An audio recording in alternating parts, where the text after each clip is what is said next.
ವಿದ್ಯೆಗೆ ವಿನಯ ಭೂಷಣ ಅಂತ ಹೇಳ್ತಾರೆ. ವಿದ್ಯೆಯನ್ನು ಕಲಿತ್ರೆ ನಮಗೇನು ಬರಬೇಕು? ಅಹಂಕಾರ ಬರಬಾರ್ದು.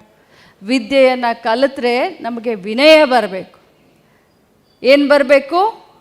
ವಿನಯ ಬರಬೇಕು. ಮತ್ತು ನಮ್ಮ ಭವಿಷ್ಯದಲ್ಲಿ ನಮಗೆ ಒಂದು ಗುರಿ ಇರಬೇಕು. ಗುರಿಯನ್ನು ಇಟ್ಟುಕೊಂಡು ತಾವು ವಿದ್ಯಾಭ್ಯಾಸವನ್ನು ಮಾಡಬೇಕು. ಇದು ಗೋಲ್ಡನ್ ಲೈಫ್ ತಮ್ಮದು. SSLC ಆದ ತಕ್ಷಣ ನೀವು ಸೈನ್ಸ್ ತಗೊಳ್ಬೇಕು, ಕಾಮರ್ಸ್ ಹಚ್ಚಬೇಕು, ಅಥವಾ ನೀವು ಆರ್ಟ್ಸ್ ತಗೊಳ್ಬೇಕು, ನೀವು RLS ಹಚ್ಚಬೇಕು, ಲಿಂಗರಾಜ್ ಕಾಲೇಜ್ಗೆ ಹಚ್ಚಬೇಕು, ಉಡುಪಿಗೆ ಹೋಗಬೇಕು, ಮಂಗಳೂರಿಗೆ ಹೋಗಬೇಕು, ಅಥವಾ ಬೇರೆ ಕಾಲೇಜ್ಗೆ ಹೋಗಬೇಕು.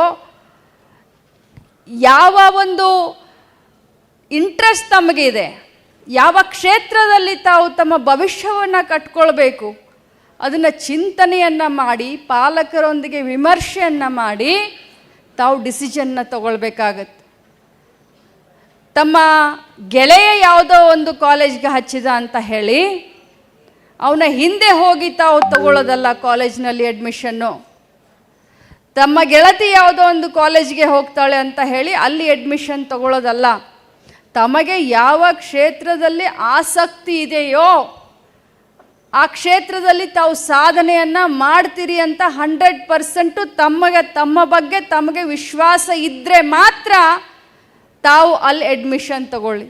ಇಲ್ಲ ಅಂತಂದರೆ ತಮ್ಮ ಸಮಯ ಮತ್ತು ತಮ್ಮ ಪಾಲಕರ ದುಡ್ಡು ವೇಸ್ಟ್ ಆಗುತ್ತೆ. ಯಾಕಂತಂದರೆ ಜೀವನದಲ್ಲಿ ಅವಕಾಶಗಳು ಸಿಕ್ಕೋದು ಬಹಳಷ್ಟು ವಿರಳ.